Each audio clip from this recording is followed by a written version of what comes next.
જય જિનેન્દ્ર.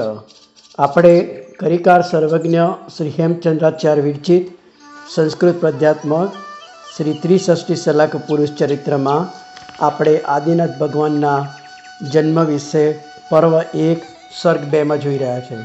એમાં જોઈ રહ્યા છે કે દરેક જગ્યાએથી ઇન્દ્ર દેવો અને દેવતાઓ મેરુ પર્વત ઉપર ભગવાનનું જન્મ કલ્યાણકનું ઉત્સવ કરવા માટે નિસ્નાત્ર કરવા માટે આવી રહ્યા છે. તો હવે ચાલો એમાં આપણે આગળ વધીએ. હવે 10,000 સામાનિક દેવતાઓ, 40,000 આત્મરક્ષક દેવતાઓ, 33 ત્રાયસ્થી સંઘ દેવતાઓ, 3 સભાના સર્વ દેવતાઓ, 4 લોકપાલ, 7 મોટા સૈન્ય અને 7 સેનાપતિઓથી પરવરેલો અર્ચનાયુક્ત દેવલોકનો ઇન્દ્ર પવિત્ર થઈને ભગવાનને સ્નાન કરાવવાને ઉદ્યમવંત થયો. પ્રથમ અચ્યુત ઇન્દ્રે ઉત્તરાશંકરની નિસંગ ભક્તિથી વિકાસ પામેલા પારિજીત વગેરે પુષ્પોની અંજલિ ગ્રહણ કરી અને સુગંધિત ધૂપના ધ્રુમથી ધૂપિત કરી ત્રિજગતપતિની પાસે તેણે કુસુમાંજલિ મૂકી. એટલે દેવતાઓએ ભગવંતનું સાનિધ્યપણું પામવાના અદ્ભુત આનંદથી જાણે હસતા હોય તેવા અને પુષ્પમાળાથી અર્ચિત કરેલા સુગંધી જળના કરસો લાવીને ત્યાં મૂક્યા. તે જળ કરસોના મુખભાગ ઉપર ભ્રમરાઓના શબ્દોથી શબ્દમય થયેલા કમરો હતા. તેથી જાણે તે ભગવાનના પ્રથમ શાસ્ત્ર મંગલનો પાઠ ભણતા હોય તેવા જણાતા હતા. અને સ્વામીને સ્નાન કરવાને માટે પાતાળ કક્ષો હોય તેવા તે કલશો જણાતા હતા. અચ્યુન્દ્ર ઇન્દ્રે પોતાના સામાનિક દેવતાઓની સાથે જાણે પોતાની સંપત્તિના ફળરૂપની હોય તેવા 1,008 કુંભો ગ્રહણ કર્યા. ઊંચા કરેલા ભુજદંડના અગ્રવર્તી તેવા તે કુંભો, જેના નાળમાં ઊંચા કરેલા હોય તેવા કમલકોષની શોભાની વિડંબના કરતા હતા, અર્થાત તેથી વિશેષ શોભતા હતા. પછી અચ્યુત ઇન્દ્રે પોતાના મસ્તકની જેમ કલશને જરા નમાવી જગતપતિને સ્નાન કરાવવાનો આરંભ કર્યો. તે વખતે કેટલાક દેવતાઓ ગુફામાં થતા પ્રતિશબ્દોથી જાણે મેરુ પર્વતને વાચાલ કરતા હોય તેવા આનક નામના મૃદંગો વગાડવા લાગ્યા. ભક્તિમાં તત્પર તેવા કેટલાક દેવો મંથન કરાતા મહાસાગરના ધ્વનિની શોભાને છોડનાર શબ્દવાળી દુદુંબીઓ વગાડવા લાગ્યા. કેટલાક દેવો ઘણા તાનમાં આવીને પવન જેમ આકુલ ધ્વનિવાળા પ્રવાહના તરંગોને અથડાવે તેમ કાંસીઓને પરસ્પર અથડાવીને વગાડવા લાગ્યા. કેટલાક દેવતાઓ જાણે ઉર્ધ્વલોકમાં જિનેન્દ્રની આજ્ઞાને વિસ્તારવી હોય તેવી ઊંચા મુખમારી ભેરી ઊંચા સ્વરથી વગાડવા લાગ્યા. મેરુ પર્વતના શિખરો પર રહીને કેટલાક દેવો ગોવાળ લોકો જેમ ગાયની સિંગડી વગાડે તેમ મોટા નાદવાળા કહલ નામના વાજિંત્ર વગાડવા લાગ્યા. કેટલાક દેવતાઓ ઉદ્ઘોષ કરવાને માટે દુષ્ટ શિષ્યોને હસ્ત વડે તાડવ કરવાની જેમ પોતાના હાથથી મૂરજ નામના વાદ્યને તાડન કરવા લાગ્યા. કેટલાક દેવતાઓ ત્યાં આવેલા અસંખ્ય સૂર્યચંદ્રની લક્ષ્મીને હરનારી સુવર્ણની અને રૂપાની ઝાલરો વગાડવા લાગ્યા. અને કેટલાક દેવતાઓ જાણે અમૃતના કોગરા ભર્યા હોય તેમ પોતાના ઉન્નત ગાલો ફૂલાવીને શંખ વગાડવા લાગ્યા. તેવી રીતે દેવતાઓએ વગાડેલા વિચિત્ર પ્રકારના વાજિંત્રોના પડછંદાથી જાણે આકાશ પણ વાદક એટલે કે વગાડનાર વિનાનું એક વાદ્ય હોય તેવું થઈ ગયું. ચારણ મુનિઓ, હે જગન્નાથ, એ સિદ્ધગામી, એ કુરુપાણવ, એ ધર્મપ્રતક, તમે જય પામો, તમે આનંદ પામો એમ બોલવા લાગ્યા. જાત જાતના ધ્રુવપદ, ઉત્સાહ અને સ્કંદક એ પ્રકારના તથા ગલિત અને વસ્તુબદન એ પ્રકારના પદ્યો અને મનોહર ગદ્યોથી ભગવાનની સ્તુતિ કર્યા પછી પોતાના પરિવારના દેવતાઓ સહિત અચ્યુન્દ્ર ભુવન ભરતા ઉપર ધીમે ધીમે કુંભજળ નાખવા લાગ્યો. ભગવાનના મસ્તક ઉપર જળધારા વરસાવતા તે કુંભો મેરુ પર્વતના શિખર ઉપર વરસતા વરસાદની જેમ શોભવા લાગ્યા. ભગવાનના મસ્તકની બંને બાજુ દેવતાઓએ નમાવેલા તે કુંભો માણિક્યના મુગટની શોભનાને ધારણ કરવા લાગ્યા. 1 યોજનના મુખવાળા કુંભોમાંથી પડતી તેવી તે જળની ધારાઓ પર્વતની ગુફામાંથી નીકળતા નિર્ઝરણાની જેમ શોભવા લાગી. પ્રભુના મુગટ ભાગથી ઉછરીને ચોતરફ પડતા જળના છાંટાઓ જાણે ધર્મરૂપી વૃક્ષના અંકુરા હોય તેવા શોભતા હતા. પ્રભુના શરીર ઉપર પડતા જ મંડલાકારે વિસ્તાર પામેલું કુંભજળ મસ્તક ઉપર શ્વેત છત્ર જેવું, લલાટ ભાગને વિશે પ્રસાર પામેલી કાંતિવાળા લલાટના આભૂષણ જેવું, કર્ણ ભાગમાં ત્યાં આવીને વિશ્રાંત થયેલ નેત્રોની કાંતિ જેવું, કપોલ ભાગમાં કર્પૂરની પત્રવલ્લીના સમૂહ જેવું, મનોહર હોઠને વિશ્રાંત થયેલા નેત્રોની કાંતિ જેવું, કપોલ ભાગમાં કર્પૂરની પત્રવલ્લીના સમૂહ જેવું, મનોહર હોઠને વિશે સ્મિતિ હાસ્યની કાંતિના કલાપ જેવું, કંઠ દેશને વિશે મનોહર મોતીની મારા જેવું, સ્કંદ ઉપર ગોસીડ ચંદ્રના તિલક જેવું, બાહુ, હૃદય અને પૃષ્ઠભાગને વિશે વિશાળ વસ્ત્ર જેવું, અને કટી તથા જાનુના અંતર્ભાગમાં વિસ્તાર પામેલા ઉત્તરીય વસ્ત્ર જેવું, એ પ્રમાણે શિરોદધિનું સુંદર જળ ભગવાનના પ્રત્યેક અંગમાં જુદી જુદી શોભાને ધારણ કરતું હતું. ચાતકો જેમ મેઘના જળને ગ્રહણ કરે તેમ કેટલાક દેવતાઓ પ્રભુના શાસ્ત્રનું તેજ પૃથ્વી પર પડતા જ શ્રદ્ધાથી ગ્રહણ કરવા લાગ્યા. આવું જળ ફરી અમને ક્યાંથી મળશે એમ ધારી મરુદેશના લોકોની પેટે કેટલાક દેવતાઓ તો જળનું પોતાના મસ્તક ઉપર સિંચન કરવા લાગ્યા, અને કેટલાક દેવતાઓ ગ્રીષ્મ ઋતુથી પીડિત થયેલા હસ્તીઓની જેમ અભિલાષપૂર્વક તે જળથી પોતાના શરીરને સિંચન કરવા લાગ્યા. મેરુ પર્વતના શિખરોમાં વેગથી પ્રસાર પામતું તે જળ ચોતરફ હજારો નદીઓની કલ્પના કરાવતું હતું, અને પાંડુ, સોમનસ, નંદન તથા ભદ્રસાર ઉદ્યાનમાં પ્રસાર પામતું તે જળ નિકની લીલાને ધારણ કરતું હતું. સ્નાત્ર કરતાં કરતાં અંદર જળ ઓછું થવાથી અધોમુખવાળા થતા ઇન્દ્રના કુંભો જાણે સ્નાત્ર જળરૂપી સંપત્તિ ઘટવાથી લજ્જા પામતા હોય તેવા જણાતા હતા. તે સમયે ઇન્દ્રની આજ્ઞાને અનુસરનારા આભિયોગિક દેવતાઓ તે કુંભોને બીજા કુંભોના જળથી પૂરતા હતા. એક દેવતાના હાથમાંથી બીજા દેવતાના હાથમાં એમ ઘણા હાથમાં સંચાર પામતા તે કુંભો શ્રીમદના બાળકોની પેટે શોભતા હતા. નાભિરાજાના પુત્રની સમીપે સમાપન કરેલ કરસોની પંક્તિ આરોપ કરેલા સુવર્ણકમળની મારાની શોભાને ધારણ કરતી હતી. પછી મુખમાર્ગમાં જળનો શબ્દ થવાથી જાણે તેઓ અરહતની સ્તુતિ કરતા હોય તેવા કુંભોને દેવતાઓએ ફરીથી સ્વામીના મસ્તક ઉપર ઢોરવા લાગ્યા. યક્ષો જેમ ચક્રવર્તીના નિધાન કરસને ભરે તેમ પ્રભુને સ્નાત્ર કરાવવામાં ખાલી થયેલા ઇન્દ્રના કુંભોને દેવતાઓ જળથી ભરી દેતા હતા. વારંવાર ખાલી થતા અને ભરાતા તે કુંભો સંચાર કરનારા ઘટીયંત્રના ઘડાઓની પેઠે શોભતા હતા. આવી રીતે અચિંદ્રે કરોડો કુંભોથી પ્રભુને સ્નાન કરાવ્યું અને પોતાના આત્માને પવિત્ર કર્યો, એ પણ આશ્ચર્ય છે. પછી આરણ અને અચ્યુત દેવલોકના સ્વામી અચિંતેન્દ્રે દિવ્ય ગંધકાશાયી વસ્ત્ર વડે પ્રભુના અંગને ઉન્માર્જિત કર્યું, એટલે કે અંગ લૂછ્યું. તે સાથે પોતાના આત્માનું પણ માર્જન કર્યું. પ્રાતઃ સંધ્યાની અભ્રલેક્ષાની જેમ સૂર્યમંડળને સ્પર્શ કરવાની શોભે તેમ તે ગંધકાશાથી વસ્ત્ર ભગવાનના શરીરને સ્પર્શ કરવાથી શોભતું હતું. ઉન્માર્જિત કરેલું ભગવાનનું શરીર જાણે સુવર્ણસારના સર્વસ્વ જેવા સુવર્ણગીરી મેરુના એક ભાગથી બનાવ્યું હોય તેવું શોભતું હતું. પછી આભિયોગિક દેવતાઓએ ગોસીત ચંદ્રના રંસનો કંદર્પ સુંદર અને વિચિત્ર રકાબીઓમાં ભરીને અચિંદ્ર પાસે મૂક્યો. એટલે ચંદ્ર જેમ પોતાની ચાંદીની મેરુ પર્વતના શિખરને વિલેપિત કરે તેમ ઇન્દ્રે પ્રભુના અંગ ઉપર તેનું વિલોપન કરવાનો આરંભ કર્યો. તે વખતે કેટલાક દેવતાઓ ઉત્તરાસન ધારણ કરીને પ્રભુની ચોતરફ ઉદ્દામ ધૂપવાળા ધૂપદાણા હાથમાં રાખીને ઊભા રહ્યા. કેટલાક તેમાં ધૂપક્ષેપણ કરતા હતા. તેઓ સ્નિગ્ધ ધૂમ્ર રેખા વડે જાણે મેરુ પર્વતની બીજી શ્યામ વર્ણમય ચુલિકા રચતા હોય તેવા જણાતા હતા.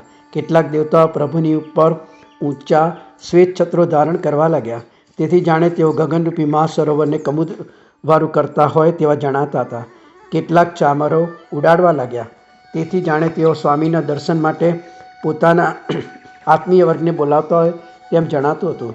કેટલાક બધા પરિકરવાળા દેવતાઓ જાણે આત્મરક્ષક હોય તેમ પોતાના આયુધો ધારણ કરી સ્વામીની ચોતરફ ઊભા રહ્યા. જાણે આકાશમાં ઉદ્યત થયેલી વિદ્યુલતાની લીલાને બતાવતા હોય તેમ કેટલાક દેવતાઓ મણિમય અને સુવર્ણમય પંખા વડે ભગવાનને પવન નાખવા લાગ્યા. કેટલાક દેવતાઓ જાણે બીજા રંગાચાર્ય હોય તેમ વિચિત્ર પ્રકારના દિવ્ય પુષ્પોની વૃષ્ટિ હર્ષોલ્લાસપૂર્વક કરવા લાગ્યા. કેટલાક દેવતાઓ જાણે પોતાના પાપનું ઉચ્ચાટન કરતા હોય તેમ અત્યંત સુગંધી દ્રવ્યનું ચૂર્ણ કરીને 4 દિશાઓમાં વરસાવવા લાગ્યા. કેટલાક દેવતાઓ જાણે સ્વામીને અધિષ્ઠિત કરેલા મેરુ પર્વતની વૃદ્ધિ અધિક કરવાને ઈચ્છતા હોય તેમ સુવર્ણની વૃષ્ટિ કરવા લાગ્યા. કેટલાક દેવતાઓ જાણે પ્રભુના ચરણમાં પ્રણામ કરવાને ઉતરતી તારાની પંક્તિઓ હોય તેવા ઉચ્ચ પ્રકારે રત્નવૃષ્ટિ કરવા લાગ્યા. કેટલાક દેવતાઓ પોતાના મધુર સ્વરથી ગંધર્વોની સેનાને પણ તિરસ્કાર કરનારના નવા ગ્રામ અને રાગથી ભગવાનના ગુણનું ગાન કરવા લાગ્યા. કેટલાક દેવતાઓ મળેલા ધન અને છિદ્રવાળા વાજિંત્રો વગાડવા લાગ્યા, કેમ કે ભક્તિ અનેક પ્રકારે થાય છે. કેટલાક દેવતાઓ જાણે મેરુ પર્વતના શિખરોને પણ નૃત્ય કરાવવાની ઈચ્છતા હોય તેમ પોતાના ચરણપાતથી કંપાવતા નૃત્ય કરવા લાગ્યા. અને કેટલાક દેવતાઓ જાણે બીજી વારાંગનાઓ જ હોય ની તેવી પોતાની સ્ત્રીઓની સાથે વિચિત્ર પ્રકારના અભિનય અને હાવભાવથી ઉજ્જવળ એવા નાટક કરવા લાગ્યા. કેટલાક દેવતાઓ જાણે પાંખોવાળા ગરુડ હોય તેમ આકાશમાં ઉડતા હતા. કેટલાક ક્રીડાથી કુકડાથી જેમ પૃથ્વી પર પડતા હતા. કેટલાક અંકકારની પેટે સુંદર ચાલ ચાલતા હતા. કેટલાક સિંહોની પેટે આનંદથી સિંહનાદ કરતા હતા. કેટલાક હસ્તીઓની પેટે ઊંચા અવાજ કરતા હતા. કેટલાક અશ્વની પેટે હર્ષથી હેસારો કરતા હતા. કેટલાક રથની પેટે ઘણઘણા શબ્દ કરતા હતા. કેટલાક વિદૂષકની પેટે હાસ્ય કરનારા 4 પ્રકારના શબ્દો બોલતા હતા. કેટલાક વાંદરા જેમ વૃક્ષોની શાખાઓને કંપાવે તેમ પોતાના ચરણથી મેરુ પર્વતના શિખરને કંપાવતા કૂદતા હતા.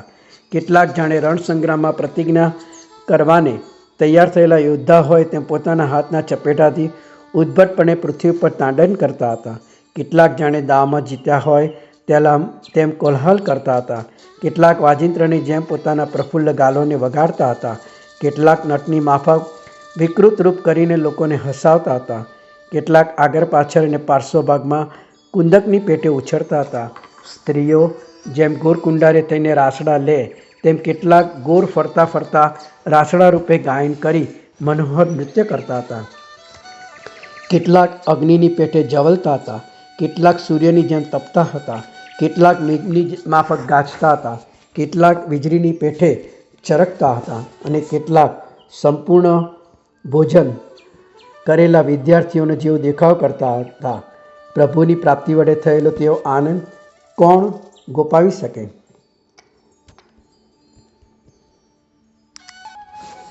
એવી રીતે દેવતાઓ અનેક જાતના આનંદના વિકારો કરી રહ્યા હતા. તે વખતે અચ્યુતરે પ્રભુને વિલેપન કર્યું. તેને પારિજાતાદિક વિકસિત પુષ્પથી પ્રભુની ભક્તિ વડે પૂજા કરી અને પછી જરા પાછા ઓસરી ભક્તિથી નમ્ર થઈ શિષ્યની પેટે ભગવાનને વંદના કરી. મોટાભાઈની પાછળ બીજા સહોદરોની જેમ બીજા 62 ઇન્દ્રિયોએ પણ તેવી જ રીતે સ્નાત્ર તથા વિલેપન વડે ભગવાનની પૂજા કરી. પછી સુધર્મ ઇન્દ્રની પેટે ઈશાન ઇન્દ્રે પોતાના 5 રૂપ કર્યા. તેમાંના એક રૂપે ભગવાનને ઉત્સંગમાં ગ્રહણ કર્યા.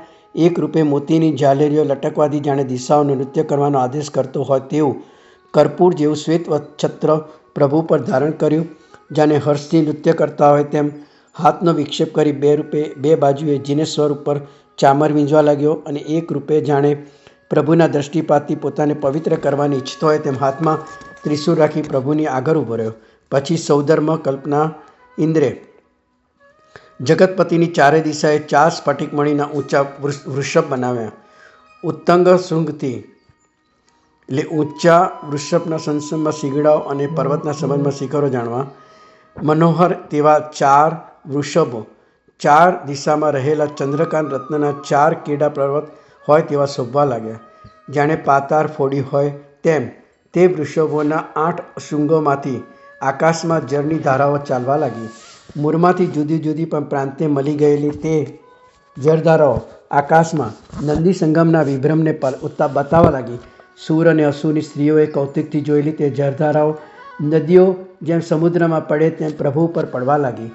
જળયંત્રોની જેમ તે શૃંગોમાંથી નીકળતા જળ વડે સક્રેંદે આદિ તીર્થંકરને સ્નાન કરાવ્યું. ભક્તિથી જેમ હૃદય આદ્ર થઈ જાય તેમ દૂર ઉછળતા તેવા ભગવાનના સ્નપન જળથી દેવતાઓના વસ્ત્ર આદ્ર થઈ ગયા. પછી ઇન્દ્રજાલિક જેમ પોતાની ઇન્દ્રજાલનો ઉપસંહાર કરે તેમ ઇન્દ્રે તે 4 વૃષભોનો ઉપસંહાર કર્યો. સ્નાન કરાવ્યા પછી ઘણી પ્રીતિવાળા તે દેવપતિએ દેવદૃશ્ય વસ્ત્રથી પ્રભુના શરીરને રત્નના દર્પણથી પેઠે લૂછ્યું. રત્નમય પાટનાની ઉપર નિર્મળ અને રૂપાના અખંડ અક્ષત વડે પ્રભુની પાસે અષ્ટમંગળ આલેખ્યા. પછી જાણે પોતાનો મોટો અનુરાગ હોય તેવા ઉત્તમ અંગરાગથી ત્રિજગત ગુરુના અંગે વિલેપન કરી પ્રભુના હસતા મુખરૂપી ચંદ્રની ચંદ્રિકાના બ્રહ્મને ઉત્પન્ન કરનારા ઉજ્જવળ દિવ્ય વસ્ત્રોથી ઇન્દ્રે પૂજા કરી અને પ્રભુના મસ્તક ઉપર વિશ્વની મૂર્ધન્યતાના ચિહ્નરૂપ વજ્ર માણિક્યનો સુંદર મુગટ સ્થાપન કર્યો. પછી ઇન્દ્રે સાયંકાળે આકાશને વિશે પૂર્વ અને પશ્ચિમ દિશાઓમાં જેમ સૂર્ય અને ચંદ્ર શોભે તેવી શોભાને આપનારા 2 સુવર્ણ કુંડલો સ્વામીના કર્ણમાં પહેરાવ્યા. જાણે લક્ષ્મીને હિંચકવાની દોલા હોય તેવી વિસ્તારવાળી દિવ્ય મોતીની માળા સ્વામીના કંઠમાં આરોપણ કરી. સુંદર હસ્તીના બાળકના દંશુની ઉપર જેમ સુવર્ણના કંકણ પહેરાવે તેમ પ્રભુના બાહુદંડ ઉપર 2 બાજુબંધ ધારણ કર્યા. વૃક્ષની શાખાના પ્રાંતભાગના ગુચ્છના જેવા ગોળાકાર મોટા મોતીઓના મણિમય કંકણો પ્રભુના મણિબંધ એટલે કે કાંડા ઉપર આરૂઢ કર્યા. ભગવાનના કટીભાગમાં વર્ષધર પ્રવર્તનના નિતંબ ભાગ ઉપર રહેલા સુવર્ણકુળ વિકાસને ધારણ કરનાર સુવર્ણનું કટીસૂત્ર પહેરાવ્યું અને જાણે દેવ અને દૈત્યોના તેજ તેમાં લગ્ન થઈ ગયા હોય તેવા માણિકમય તોડા એટલે કે પગનું સાંકરું પ્રભુના બંને ચરણમાં પહેરાવ્યા. ઇન્દ્રે જે આભૂષણો ભગવાનના અંગને અલંકૃત કરવા માટે પહેરાવ્યા તે આભૂષણો ઉલટા ભગવાનના અંગથી અલંકૃત થયા.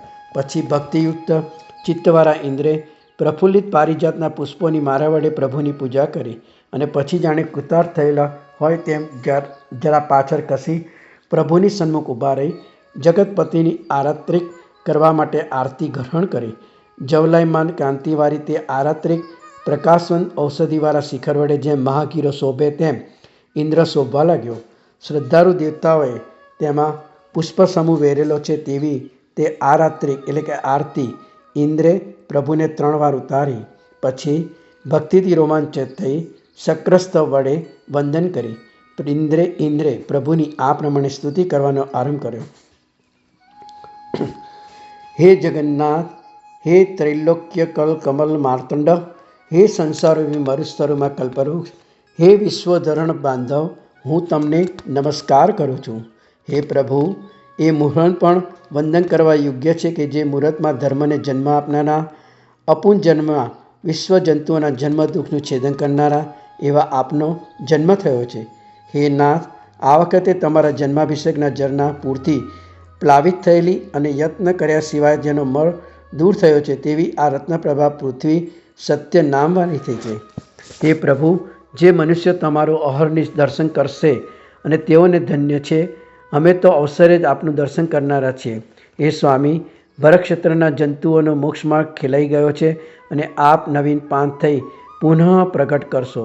હે પ્રભુ, તમારી અમૃતના તરંગ જેવી ધર્મદેશના તો દૂર રહો, પરંતુ તમારું દર્શન પણ પ્રાણીઓનું શ્રેય કરનાર છે.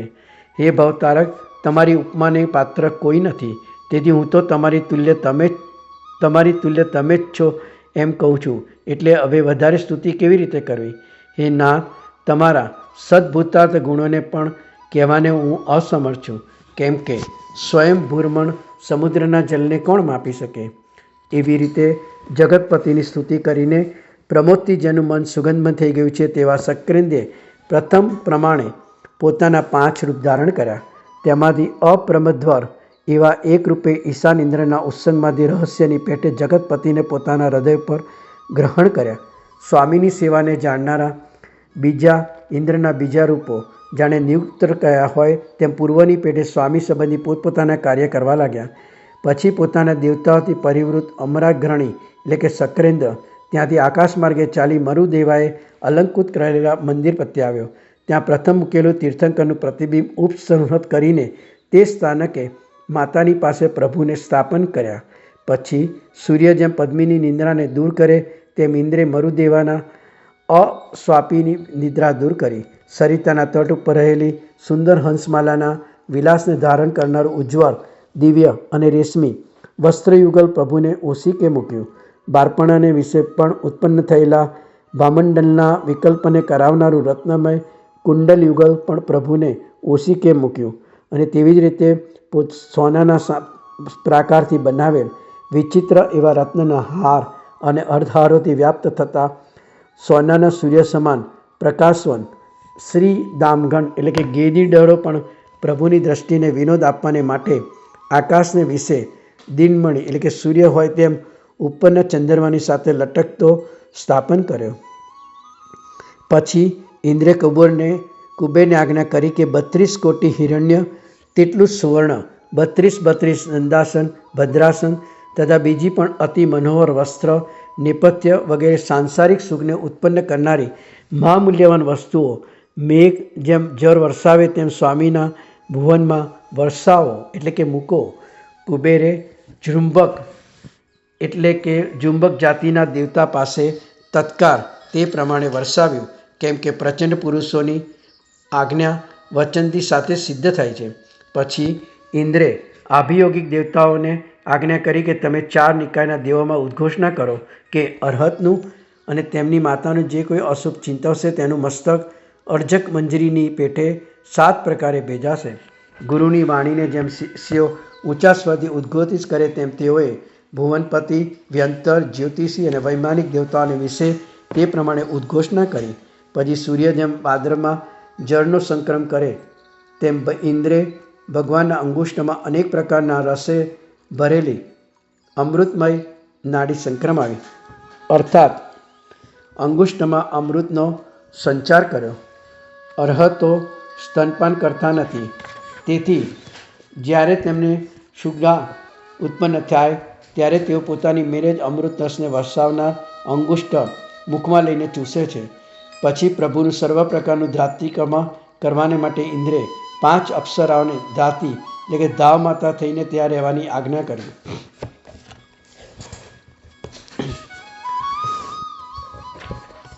જીનસ્થાન થઈ રહ્યા પછી ઇન્દ્ર ભગવાનને મૂકવા આવ્યા. તે સમયે ઘણા દેવતાઓ મેરુ શિખરથી પરભાર્યા નંદીશ્વરે ગયા.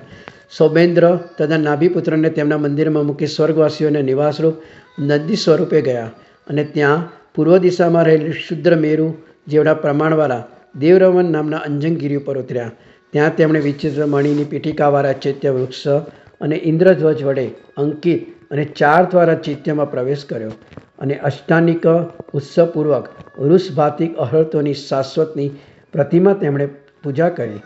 તે અંજનગીરીની 4 દિશામાં 4 મોટી વાપિકાઓ છે અને તેમાં એક સ્ફટિક મણીનો દધિમુખ પર્વત છે.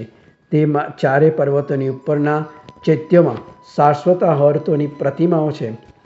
સક્રેન્દ્રના 4 દિક્પારોએ અષ્ટાનિક ઉત્સવપૂર્વક તે પ્રતિમાની યથાવિધિ પૂજા કરી. ઈશાન ઇન્દ્ર ઉત્તર દિશામાં રહેલા નિત્ય રમણીક એવા રમણીય નામના અંજનગીરી ઉપર ઉતર્યા અને તેણે તે પર્વતની ઉપર રહેલા ચૈત્યમાં પૂર્વ પ્રમાણે જ શાશ્વતી પ્રતિમાની અષ્ટાનિકા ઉત્સવપૂર્વક પૂજા કરી. તેના દિક્પારોએ તે પર્વતની 4 બાજુની 4 વાવડીમાં રહેલા દધિમુખ પર્વતો ઉપરના ચૈત્યમાંના શાશ્વત પ્રતિમાઓનો તે પ્રમાણે જ 28 ઉત્સવ કર્યો. ચમરેન્દ્ર દક્ષિણ દિશામાં રહેલા નિત્યોદક નામના અંજનાદ્રી પર ઉતર્યા. રત્નોથી નિત્ય પ્રકાશવાળા તે પર્વત ઉપર રહેલા ચૈત્યમાંની શાશ્વત પ્રતિમાની તેમણે મોટી ભક્તિ અષ્ટાનિકા મહોત્સવ પૂજા કરી અને તેની ફરતી 4 વાપિકાની અંદર રહેલા 4 દધિમુખ પર્વત ઉપરના ચૈત્યોમાં તેના 4 લોકપારોએ અચલ ચિત્તથી મહોત્સવપૂર્વક તત્રસ્થ પ્રતિમાની પૂજા કરી. બલિ નામે ઇન્દ્ર પશ્ચિમ દિશામાં રહેલા સ્વયંપ્રભ નામના અંજનગીરી ઉપર મેઘના જેવા પર્વતભાવથી ઉતર્યા. તેણે તે પર્વત ઉપર રહેલા ચૈત્યમાં દેવતાઓની દ્રષ્ટિને પવિત્ર કરનાર એવી શાશ્વતી વૃષભાતી અરહંતની પ્રતિમાનો ઉત્સવ કર્યો. તેના 4 લોકપાલોએ પણ તે અંજનગીરીની 4 દિશામાં રહેલી 4 વાપિકાની અંદર રહેલા દધિમુખ પર્વત ઉપરની શાશ્વતી પ્રતિમાનો ઉત્સવ કર્યો. તેવી રીતે સર્વ દેવતાઓ નંદીશ્વર રૂપે મહિમા ઉત્સવ કરીને જેમ આવ્યા હતા તેમ પોતપોતાના સ્થાને પ્રત્યે ગયા. અહીં સ્વામીની મરુદેવા પ્રાતઃકાળે જાગ્યા એટલે તેમણે જેમ રાત્રિનું સ્વપ્ન હોય તેમ પોતાના પતિ નાભિરાજાને દેવતાઓના આવાગમ સંબંધી વૃત્તાંત કહ્યો. જગતપતિના ઉરુને વિશે વૃષભનું ચિહ્ન હતું, તેમજ માતાએ સર્વસ્વપ્નમાં પ્રથમ વૃષભ જોયો હતો. તેથી હર્ષ પામેલા માતા પિતાએ શુભ દિવસે ઉત્સાહપૂર્વક પ્રભુનું વૃષભ એવું નામ પાડ્યું. તે સાથે યુગ્મ ધર્મે પ્રસરેલી કન્યાનું સુમંગલા એવું યથાર્થ અને પવિત્ર નામ તેમણે પાડ્યું. વૃક્ષ જેમ નીકનું જળ પીવે તેમ ઋષભ સ્વામી ઇન્દ્રે સંક્રમણ કરેલ અંગૂઠાના અમૃતનું યોગ્ય કારે પાન કરવા લાગ્યા. પર્વતના ખોરામાં ગુફામાં બેઠેલો કિશોર સિંહ શોભે તેમ પોતાના ઉત્સંગમાં બેઠેલા બાળક ભગવાન શોભતા હતા. 5 સમિતિની જેમ મહામુનિને છોડે નહીં તેમ ઇન્દ્રે આજ્ઞા કરેલી 5 ધાત્રીઓ પ્રભુને ક્યારેય પણ રેડા મૂકતી નહોતી. પ્રભુનો જન્મ થાય અને 1 વર્ષ થવા આવ્યું એટલે સૌધર્મેન્દ્ર વંશ સ્થાપન કરવાને માટે ત્યાં આવ્યો. સેવકે ખાલી હાથે સ્વામીનું દર્શન કરવું ના જોઈએ તેવી બુદ્ધિથી જાણે હોય તેમ ઇન્દ્રે એક મોટી ઈસુ યષ્ટિ સાથે લીધી. જેણે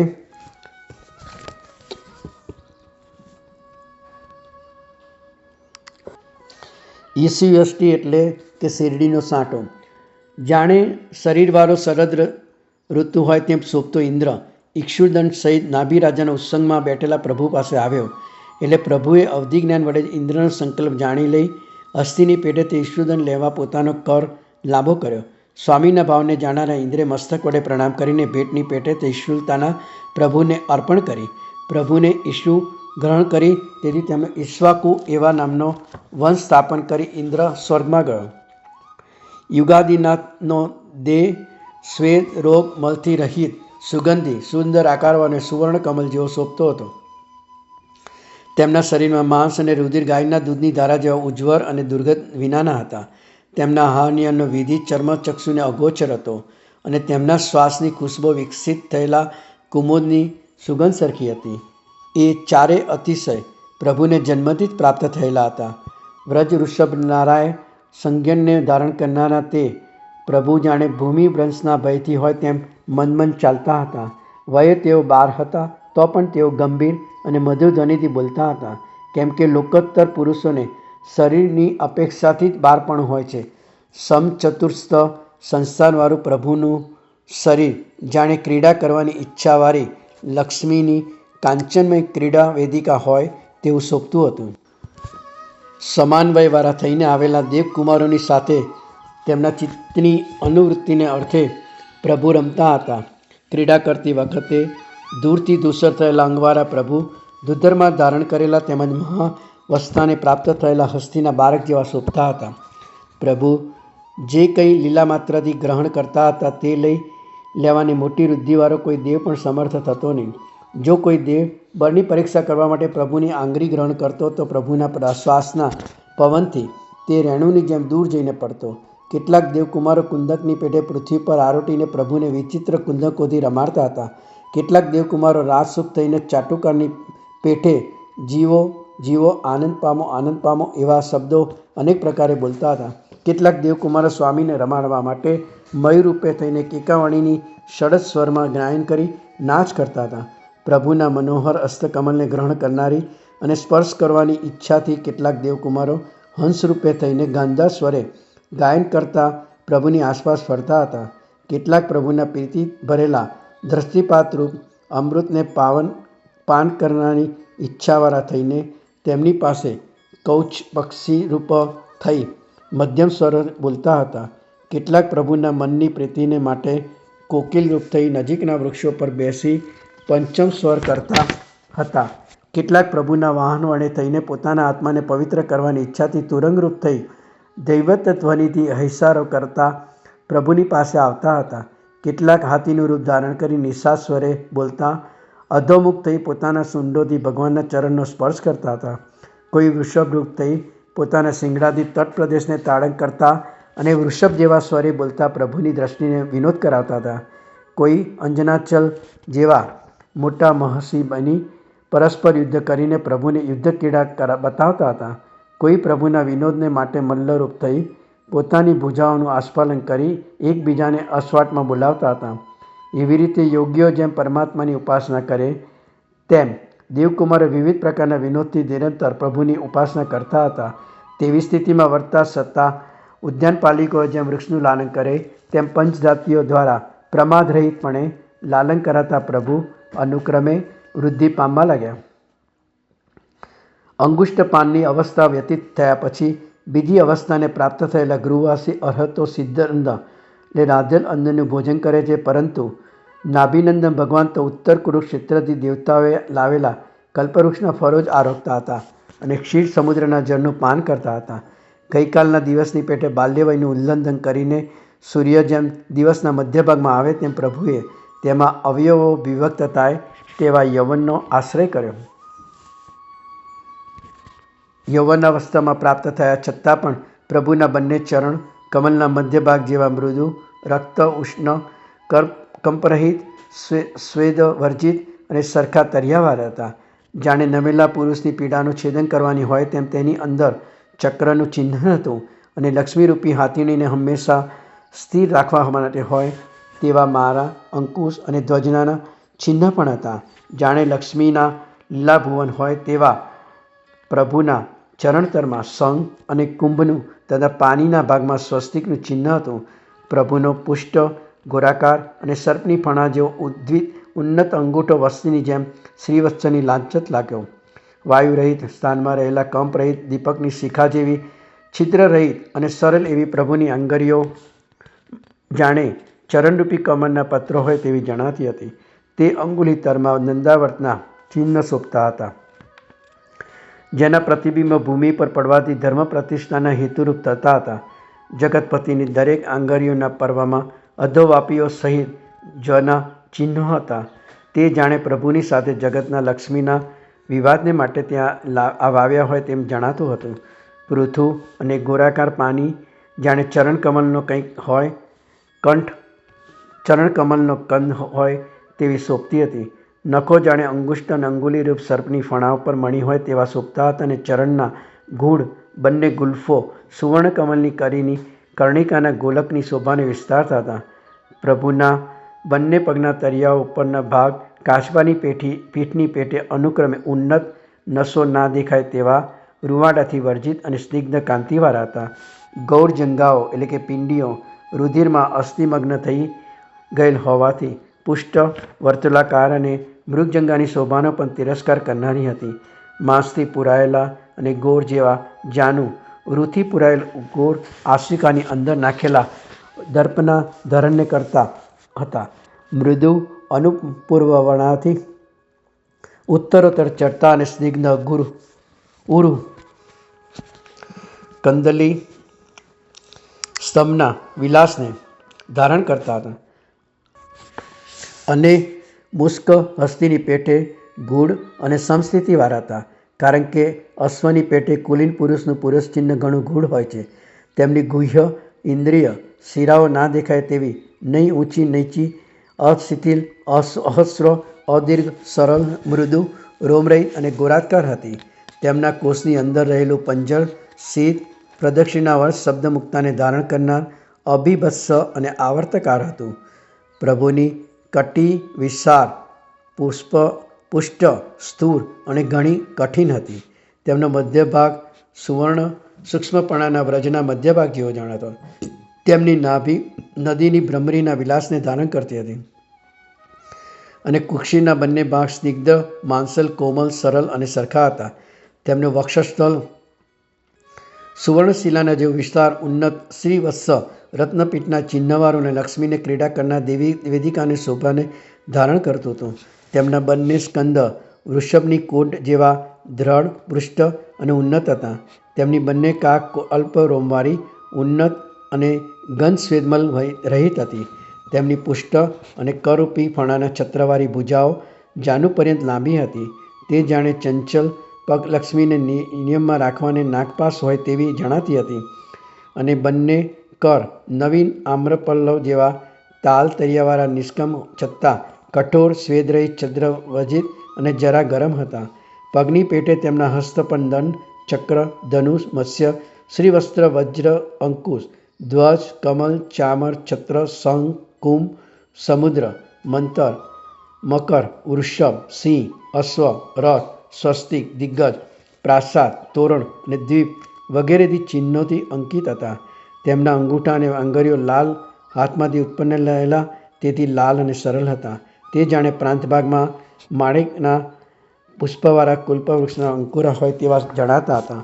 અંગૂઠાના પૂર્વ ભાગમાં યશરૂપી ઉત્તમ અશ્વને પુષ્ટિ કરાવનારના કારણરૂપ યવના ચિહ્નો સ્પષ્ટપણે શોભતા હતા.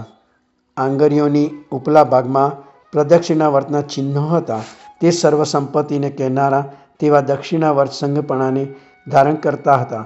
તેમના કર કમળના મૂળભાગમાં 3 રેખાઓ શોભતી હતી. તે જાણે કષ્ટથી 3 જગતનો ઉદ્ધાર કરવાને માટે જ કરી હોય તેવી જણાતી હતી. પ્રભુનો ગોળાકાર અદીર્ઘ તેમજ 3 રેખાથી પવિત્ર થયેલો ગંભીર ધ્વનિવાળો કંઠ શંખની તુલ્યતાને ધારણ કરતો હતો. નિર્મળ વર્તુળ અને કાંતિના તરંગવાળું મુખ જાણે કલંક રહિત બીજો ચંદ્ર હોય તેવું શોભતું હતું. બંને કપોળ, કોમળ, સ્નિગ્ધ અને માંસથી ભરપૂર હતા. તે જાણે સાથે નિવાસ કરનારી વાણી અને લક્ષ્મીના સુવર્ણના 2 દર્પણ હોય તેવા જણાતા હતા. અને અંદરના આવર્તથી સુંદર તથા સ્કંદ પર્વત લાંબા બંને કર્ણ જાણે તેમના મુખની કાંતિરૂપી સિંધુના તીર ઉપર રહેલી 2 છીપો હોય તેવા જણાતા હતા. બિંબભરના જેવા રક્ત તેમના હોઠ હતા.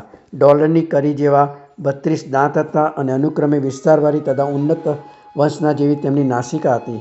તેમની હડપચી પુષ્ટ ગોળાકાર, કોમલ અને સમ હતી તથા તેમાં રમસરૂનો ભાગ શ્યામ, ઘણો ઘાટો, સ્નિગ્ધ અને કોમળ હતો.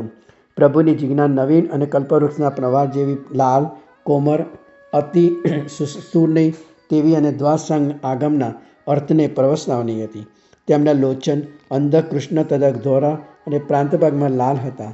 તેથી જાણે નીલમણિ, સ્ફટિકમણિ અને સોમતીથી રચેલા હોય તેવા જણાતા હતા. તે નેત્રો કર્ણ સુધી પહોંચેલા એટલે કે લાંબા અને કજ્જલના જેવી શ્યામ પાંપણોવાળા હતા. તેથી જાણે લીન થયેલા ભ્રમરવાળા વિક્ષલ્વ કમલ હોય તેવા જણાતા હતા. તેમના શ્યામ અને વક્ર ભવા દ્રષ્ટિરૂપી પુષ્કરિણીના તીરમાં ઉત્પન્ન થયેલી લતાની શોભાને ધારણ કરતા હતા. વિશાળ, માંસલ, ગોર, કઠિન, કોમળ અને સરખું એવું લલાટ અષ્ટમીના ચંદ્ર જેવું શોભતું હતું અને મૌલિક ભાગ અનુક્રમે ઉન્નત હતો. તેથી અધોમુખ કરેલા છત્રની તુલ્યતા ધારણ કરતો હતો. જગદીશ્વરપણાને સૂચવનારો પ્રભુના મૌલિક છત્ર ઉપર ધારણ કરેલો ગોળાકાર અને ઉન્નત મુગટ કરસની શોભાનો આશ્રય કરતો હતો અને વાંકડા, કોમળ, સ્નિગ્ધ અને ભ્રમરના જેવા કારા મસ્તક ઉપરના કેસ યમુના નદીના તરંગ જેવા શોભતા હતા. પ્રભુના શરીર ઉપર જાણે સુવર્ણના રસથી લીંપેલી હોય તેવી ગોરચંદના જેવી ગૌર, સ્નિગ્ધ અને સ્વચ્છ ત્વચા શોભતી હતી અને કોમલ ભ્રમરના તેવી શ્યામ, અપૂર્વ ઉદ્ગમવાળી અને કમલતંતુ જેવી ઝીણી રૂપાળી શોભતી હતી.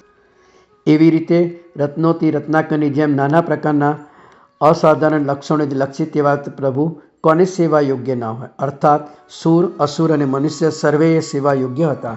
ઇન્દ્ર તેમને હસ્તાવલંબન આપતા હતા.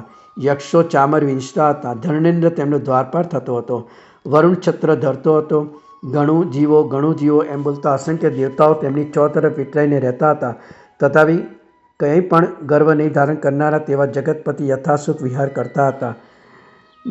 બલિ ઇન્દ્રના ઉત્સંગમાં ચરણ મૂકી અને ચમરેન્દ્રના ઉત્સંગરૂપ પલંગમાં પોતાના દેહનો ઉત્તર ભાગ મૂકી દેવતાઓએ લાવેલા આસન ઉપર બેઠેલા અને બંને હાથમાં હસ્તસાટક એટલે કે રૂમાલ રાખવાની અપ્સરાએ ઉપાસના કરેલા પ્રભુ ઘણીવાર અશક્તપણે દિવ્ય સંગીત જોતા હતા. તો આજે જે આપણે આદિનાથ પ્રભુનું જન્મ અને યૌવન વિશે જોઈ રહ્યા છે તેમાં આજે અત્યારે આપણે અહીંયા વિરમીશું અને કાલથી આપણે પછી નવા એપિસોડમાં આગળ વધીશું. જય જીનેદ્ર, જય આદિનાથ.